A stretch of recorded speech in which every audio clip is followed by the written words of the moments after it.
Wikipedia. Philadelphia. Huh? Oh, that's Bell. right. Liberty Bell. I lived in Philadelphia. I was raised there. And I forgot the Liberty Bell.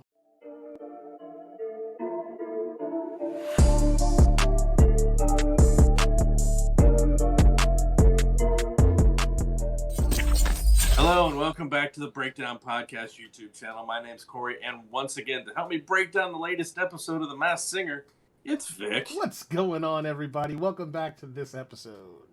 Before we do get into this, we do want to let you know we have a live show that we do every Tuesday. It's at 7 p.m. Eastern on Twitch. That's twitch.tv/MillerKing_51. The link, as Vic is pointing, is in the description down below.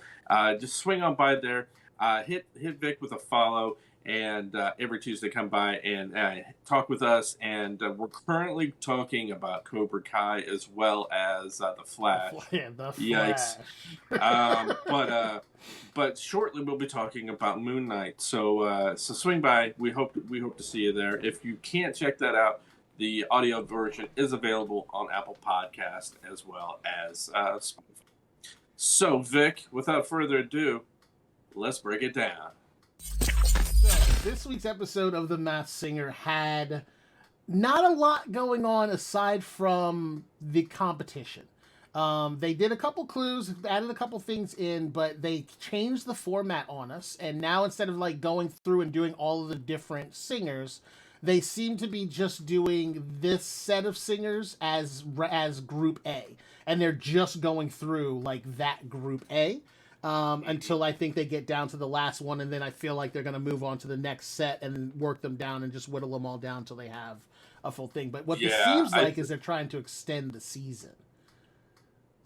Possibly. I mean, in theory, I think what it is they're still going to have a Group A, they're still going to have a Group B and a Group C. Mm-hmm. It's just between those groups, they broke them down into 3 teams. Right. So I think that's what it's going to be. So it may seem like it's going to be more weeks, but I don't think there will be.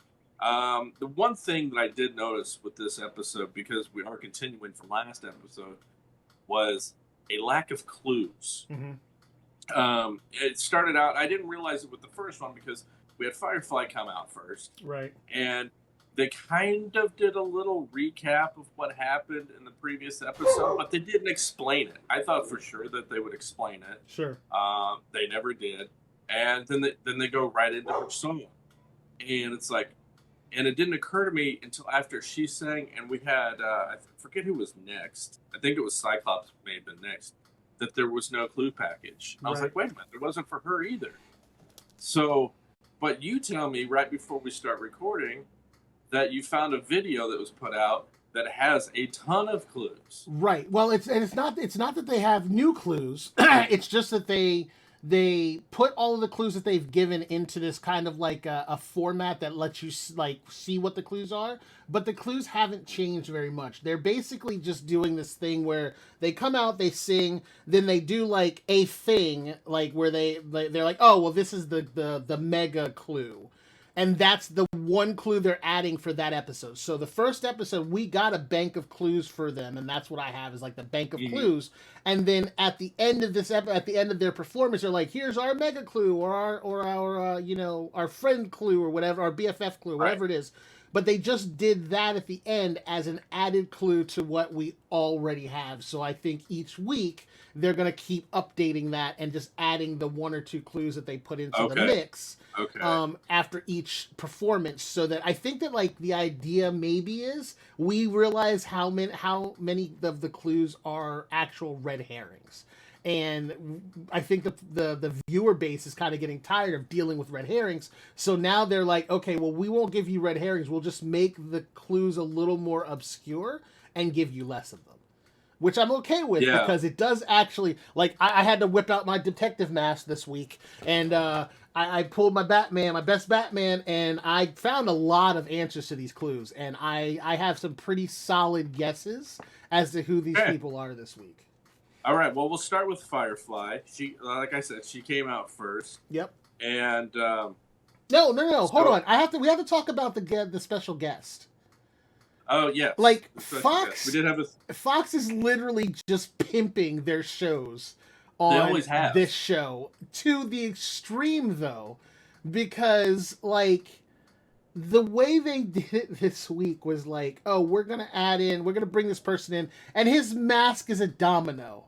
And I'm like, what does a domino have to do with the masked singer? They just made a mask out of a domino, and he comes out. And it ends up being I don't remember what his name was. Do you remember his Eric name? Stone Street. Okay, so Eric Stone Street pops out, and they're like, "Oh my God, it's Eric Stone Street, the host of Domino, whatever the hell it is." I'm like, that show's not even out yet. Like, it hasn't even come out yet. I'm like, how do we? First of all, we don't know about this. first of all, no, they were clapping. They know him from the show Modern Family. Okay. So that's why they were reacting that way. Okay. I use quotes because they overreacted. Oh my God! Did you see the girl in the audience? Yeah. I think she may have fainted. Yeah, she was just like, "Oh my God!" I'm like, okay. I'm so sick of the editing in this show between showing the crowd and their overreactions and the host's ridiculous reactions and the host and their ridiculous reactions. Oh, and my Ken Lord. did it once again this week. He did. Crying to another song that wasn't even that great to begin with. I just want to show you this. I don't know if you could read that, but I wrote down, I hate these judges.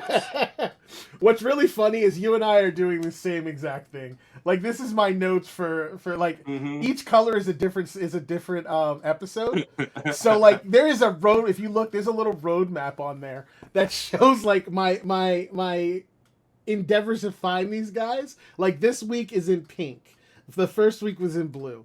So, like, there's an arrow from where I wrote down Kanye West that goes all the way down to where I put Jordan Taylor, and, like, what this week's clue is, because this week's clues were all in pink. It's becoming ridiculous. I tell you what, between all that, I'm just so over all of that stuff. Yeah. It's like, this show is really starting to grind my gears, if you will. So we start out with Firefly. Yeah. And I initially wrote down Mary J. Blige. I'm Again? like, you know what? Every episode, every season, people. For those of you who are new that don't know this, but Corey puts Mary J. Blige in the mix right off the bat every time. I figured, you know what? I might as well have some kind of name, somebody's name written down, because the names that they were throwing out were the wildest things I'd ever seen anyway. So I'm like, oh, you know what? I can throw one out too. Let's throw that one out. You just saw her in the Super Bowl, right? Yeah, I don't care. Okay, I won't go on. It doesn't. Go ahead. But spoiler alert, she ends up in the bottom two. Mm-hmm. And that's when I knew who it was. When she ran off stage after finding out she was in the bottom two, her name is Sore Loser. Yeah, you know what? I don't know who this is for real. But I'm going to continue to call her Sore Loser. Okay. And if you go back and you rewatch it, and Vic, I told you to do it, and I hope you did. She comes back out on stage, and the entire time she is on stage, even with a gigantic head on her, mask on her head, over her head, you could tell by her body language that she was pissed. So she believes in her heart of hearts that she's better than everybody else that's been on that stage. And you know what? That makes you a sore loser, because this is a competition for fun. Get over yourself. I think this is the red herring for this character, and this is the reason why. I told you that I've already decided and locked in that this is Tiana Taylor from multiple things. She does and is in multiple things. The most recent one that you've seen her in was she was the daughter in Coming to America. The second one, she was General Izzy's daughter. Okay, that was the last thing you probably saw that she was in. But she started her career on MTV's My Super Sweet 16. And you know that show is all about this bratty kid this rich bratty kid that gets a supersized 16th birthday for no good reason other than the fact that her parents are loaded and they have connections.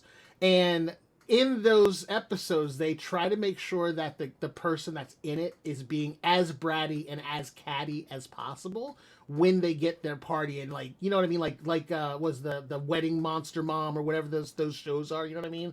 Where they want them to be as like hated as possible. So that at the end, what you're saying so is at the I'm end, probably correct. Well, that she is this way. No. I think that this is them playing into that character as a clue because that's the way she was in the show. Was she stormed off when she thought that she wasn't getting her way? She'd storm off and then she would come back. And then right before she comes back, she's like, "Okay, let's go, let's do this," and then she goes back on stage. I think she was playing a part. I think she's playing a part. You mean to tell me that before going? Hold on.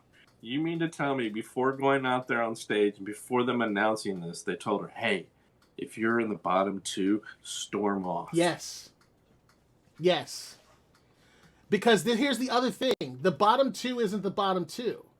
The bottom 2 is like who got the least. I think the bottom 2 is like whoever got the least votes ends up down there, and then another person ends up down. I don't know. I don't actually know that the person that's there like got the least votes because I'm telling you right now, she didn't sing the worst of all of those other people on stage. There's no way.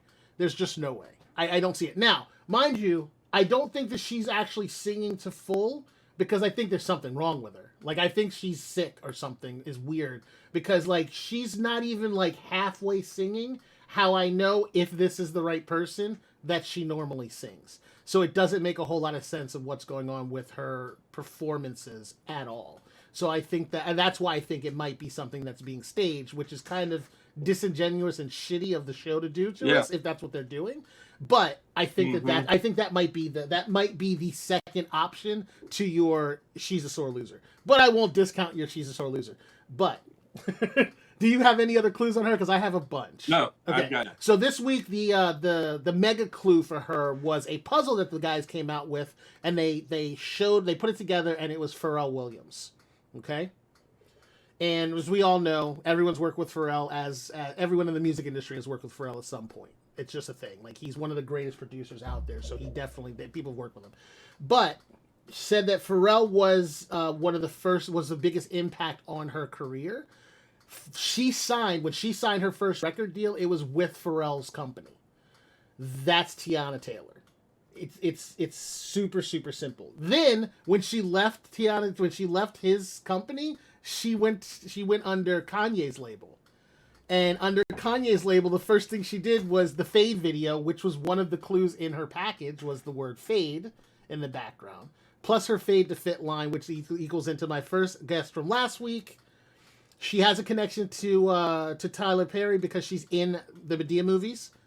All of this fits. It's Tiana Taylor. All right. He says Tiana Taylor. I say sore loser. Who was up next? After that was Cyclops. Okay, Cyclops. What you got? Tell me what you got, and I'll tell you what I've sussed out from the clues. I got nothing. Got nothing. Yeah, like I said, once again, with the lack of clue package this week, I didn't have anything last week, and they didn't give us anything this week except for one clue after they sang. Mm-hmm. And I couldn't get anything from that, so I'm clueless. So the one clue after they sang, and this is Cyclops, he sings, and the clue that they put out there was June 22nd, 2017. That was the big clue. Mm-hmm. And I was like, the hell is that? It's just a date. How are you supposed to figure something out from the date? So I put that date in, and lo and behold, I got a clue. I got a thing that works out to a thing that could be right.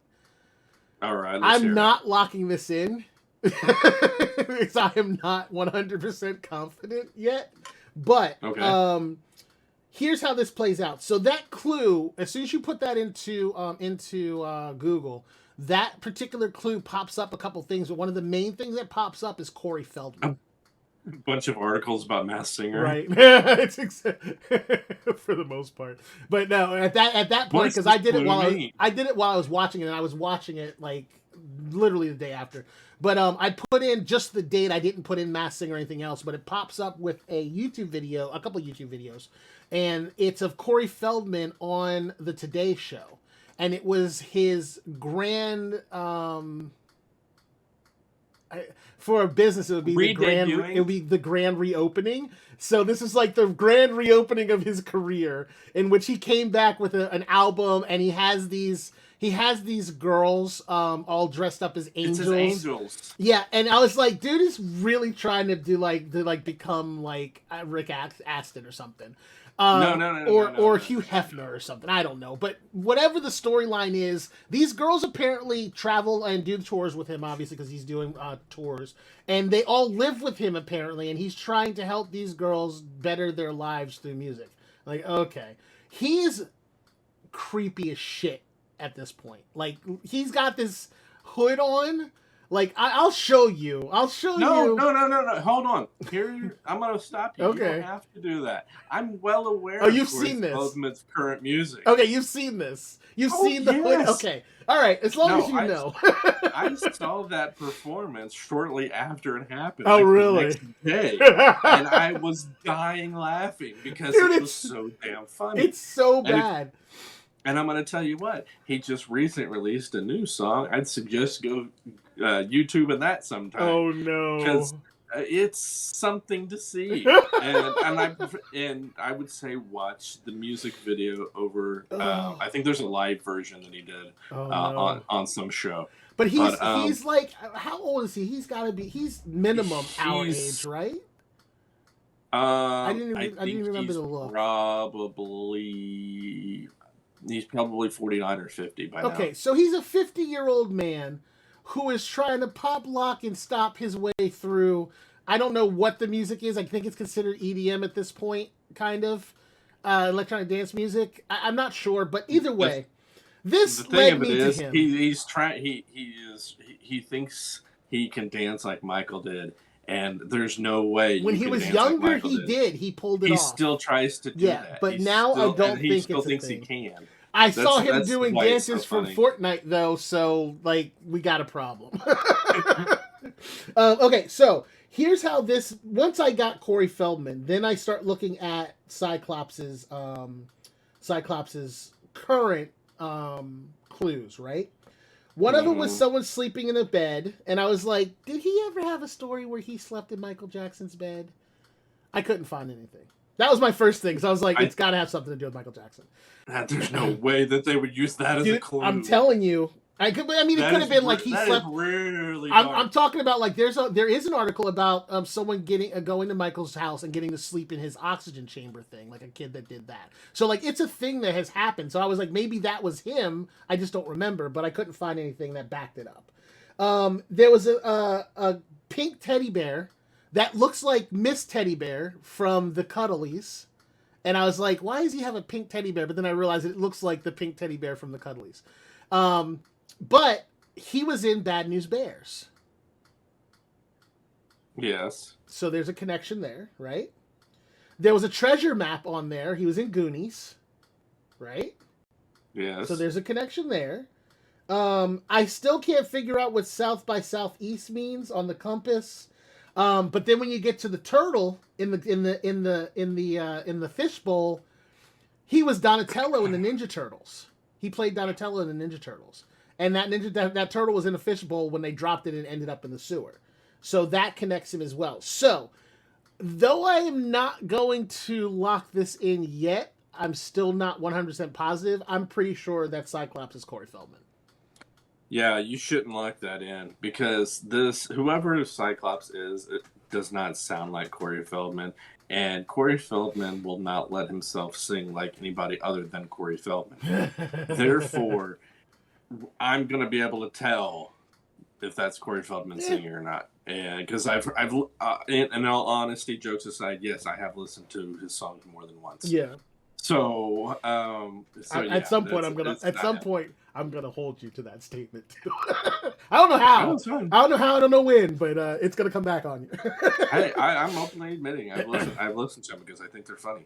All right, so moving along, after Cyclops, we had I think it was Thingamabob. It was Thingamabob. Oh, hold on. Yeah. The mega clue for Feldman was a meteor, and it said 1988. And that was another thing that I kind of loosely guessed, but I can't quite find the connection. But I have a feeling I looked for Corey Feldman movies in 1988, and the only thing I could find was License to Drive, and that was him and Corey Haim. It had nothing to do with meteorites. But think about this, and I'm going to say it: whenever a star hits their thing, it's their meteoric rise to fame.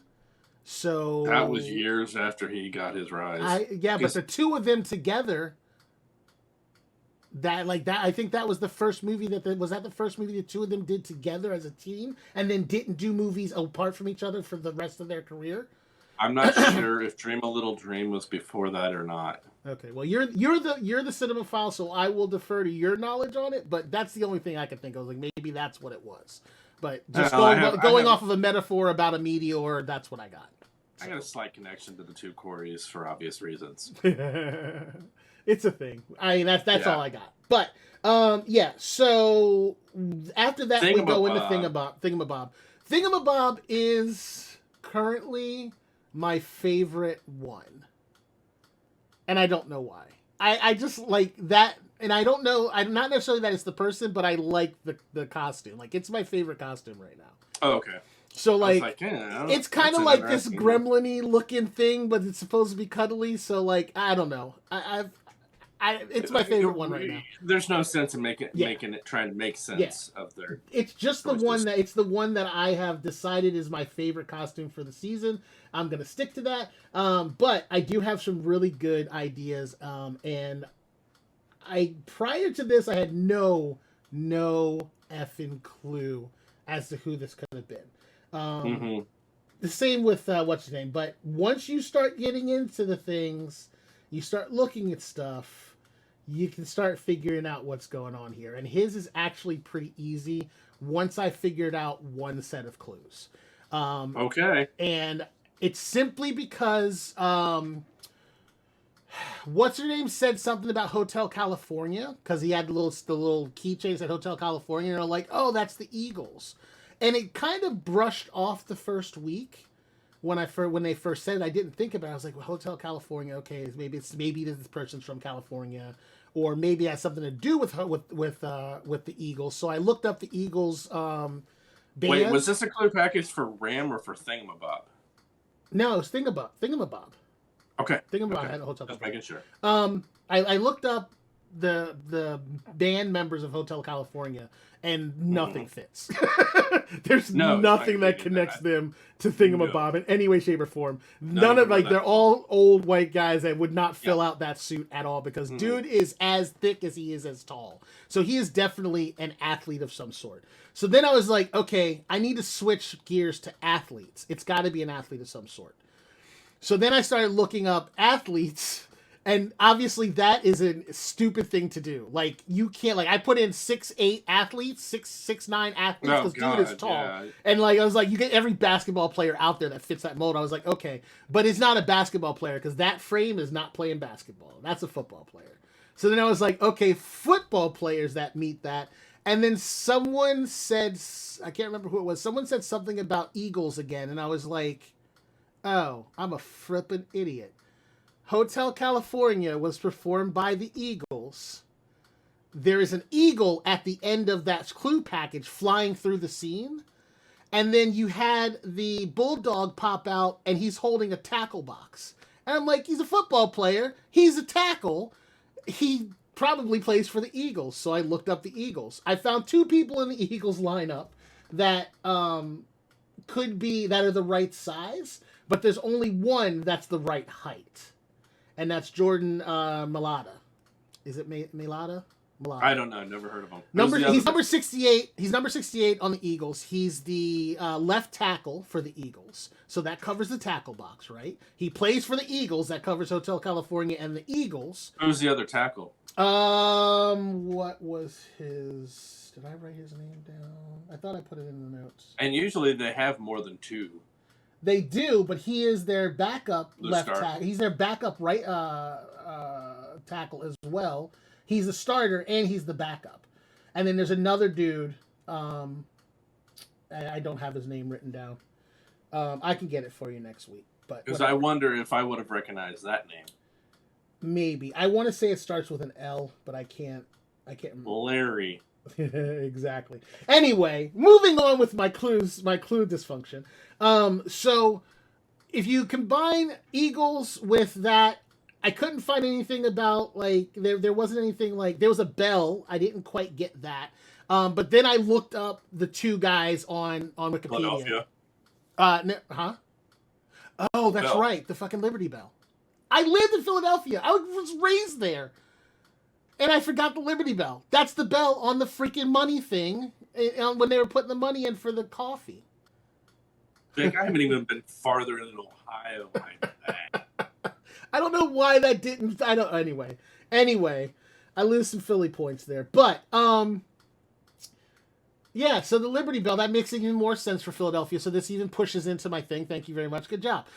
So with that being said, he is 6'8". Towers over Nick, who's 6 foot.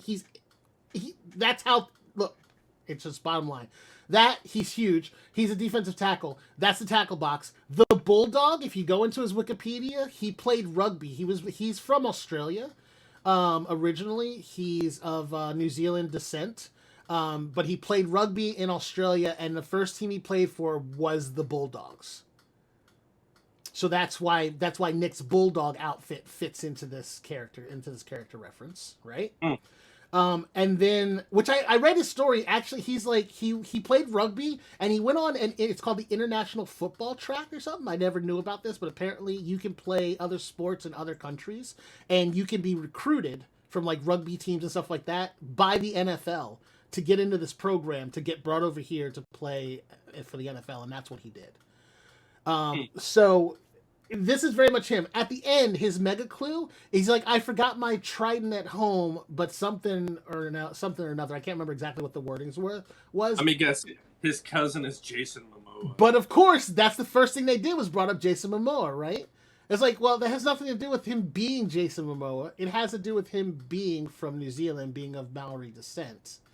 And that connects him to that. And it connects him to The Rock, which is my first guess, even though I know that that's completely wrong. Because it does connect him loosely to that, too. But that's my guess. Somebody else said The Rock as well. Yeah. Yeah. And I'm going... And I'm like, are you kidding me? Yep. I'm going with him. The Rock is that tall? Exactly. I'm going with him. I'm going with Jordan, and I'm locking it in because this is the strongest set of clue connections that I've probably come up with in a while. But that's where we're going with it. So I'm locking it in. Okay. What about you? Let's see. I didn't have anything. I just know that he's tall. Whoever he is. You usually come up with an athlete like right off the bat, though. Like this is your forte. How do you not pull that? Because last week, with him being tall, my thought process, he's in the NBA, and we didn't get any clue package this week, so I'm just like, well, yeah. So I've got nothing new. I've got no more information, right? Than I had the previous week. But what you said makes sense.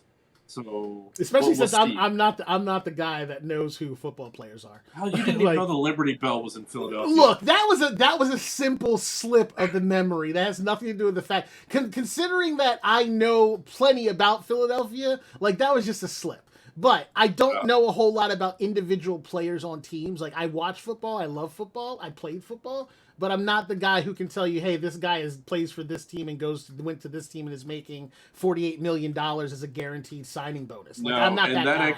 That's you. That actually leads us into the Ram, who was the final contestant, who actually ends up being voted off. Now, I say it leads into that because you had no clue who this was. Before we get to it, did you have any prior guesses? No, like I saw lots of football references. I saw the whole quarterback thing, which he explains out later on, which makes sense. But I didn't know who he was, so it never would have clicked for me. Um, yeah, like I knew he was a tall dude. He looked like a pretty tall dude. Like none of his stuff really like gave me an idea of where to look. And because I couldn't find like a kicking off point, I couldn't figure out who he was. Like he stumped me 100%, and I tried hard. And also, just so everyone knows, after I edited last week's episode, I watched myself be an idiot going, "Yeah, the God of War. He's the God of War." I could not remember the name Ares for the save my life. And as I was editing, I was like, "You idiot! His name's Ares. How could you not remember that? Like from everything you've ever watched that has Ares in it." Who's always a bad guy, by the way, because he plays. It's funny you mention that because when you were saying that, I didn't say anything because I'm just letting you go. I wasn't going to correct you. There's no reason to, but fine. I was thinking Ares. Please do, because like my brain was going, what the hell is his name? And I couldn't remember. Like what is the God of War's name? And I wanted to say it, but I couldn't get it to like come to the forefront of my memory. And then as I'm editing, I'm like, Ares, you idiot. Yeah, so Vic had no idea. Last week I had said Cooper Kupp, who plays for the Rams. And this week, there were no clue packages. However, there was some, playing banter back and forth between whoever the Ram was and Eric Stonestreet, the judge. Right. Now, I know that Eric is from Kansas City and that he's a Chiefs fan. Mm-hmm. And with that little banter, it made me think, wait a minute. There was a quarterback clue in the package. Mm-hmm. What if it's Patrick Mahomes? And so I switched it to Patrick Mahomes. And then when there's something else happened. Honestly, with Patrick Mahomes, didn't he just recently like get engaged or get married or something like that? Oh, I don't know. I think he did. If I remember correctly, I think he just got like recently engaged or married. And there's this whole big controversy with him and his little brother because his little brother's been like clout chasing like crazy on him and like causing like this. Him and his fiance was doing it too, but she chilled the fuck out. But his little brother just like got like really off the cuff with it. Like he was out of pocket. And Mahomes like even didn't invite him to like his bachelor party because he was so mad at him about this whole thing. So like I was like maybe that's what it is, like with all the stuff going on he wanted so like I was thinking that makes sense, like maybe he would have been doing when you said that on Messenger. I was like maybe he's doing that as like a positive PR spin, like get on a fun show and do the show kind of thing.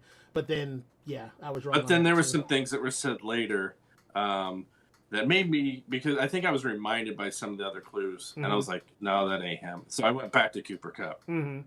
It doesn't matter. Both guesses were wrong. It wasn't Cooper Kupp. It was Joe Buck. It was Joe Buck. And Vic is going, who is that? Yeah. Like, you don't know who Joe Buck is. He's done Major League Baseball for Fox. He also does NFL. As they said after he was unmasked, that he always does the NFL games with Troy Aikman. Mm-hmm. And that covers the quarter and the piggy bank thing. What I did not know was that he is also like the announcer or whatever for that Domino show. Yeah. That Eric Stonestreet is the host of, which is why there was that connection, which otherwise I probably would have gone that direction. Here is what gets me. I think the timing of this is really coincidental. Mm-hmm. Yeah. Like I said, pimping the shows. That's very strange, Fox. Well, the Joe McHale thing, he was on the show forever and always, like, it was a ridiculous amount.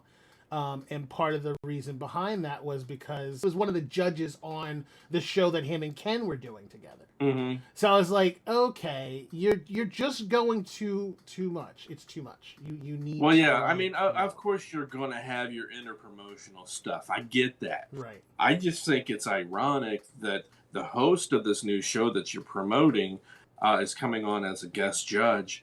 and the person that coincidentally gets voted out is also on that same show. Right. And so now you can do a little bit more promoting of it.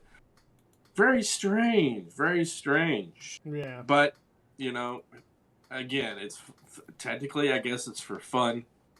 You know, it's not like quiz show where you're going to have some conspiracy and because there's money at stake and all that stuff. Yeah.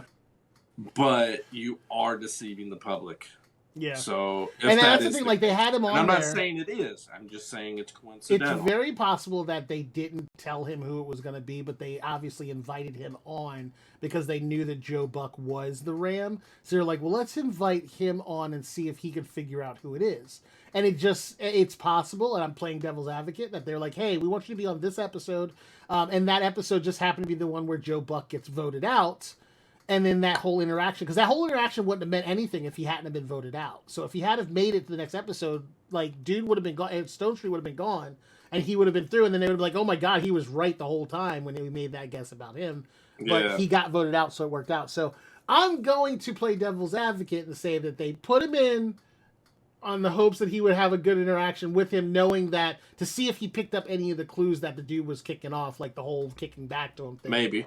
Or they're being completely disingenuous and they're just they're doing shit to make it work. It's possible. Well, that is going to end this video. We do want to thank you for watching, and we'll see what happens next week. We're going to be down to Thingamabob and Cyclops and Firefly. So I think they're voting off 2. I think 2 of them are getting voted off, so they're only keeping the 1, and then they're going to move on to the next right. To the next group. Yeah, so, I can see double elimination next week, which would fit into. Yeah, I think that's what they said this episode. And the double elimination is going to be. I'm gonna throw that it's going. Oh, to you're gonna be, make a prediction? I'm gonna make a prediction. Unfortunately, it's going to be Cyclops and Thingamabob. I think that's who's going to get voted off. I think Tiana Taylor's going to make it through the next round, but then she's going to get beat. But I think they're going to kick Thingamabob and Cyclops lasting all the way to the end. I mean, neither one of them have really impressed me enough to go, oh no, it could be good. So you're probably right. So, on behalf of Vic, that's me.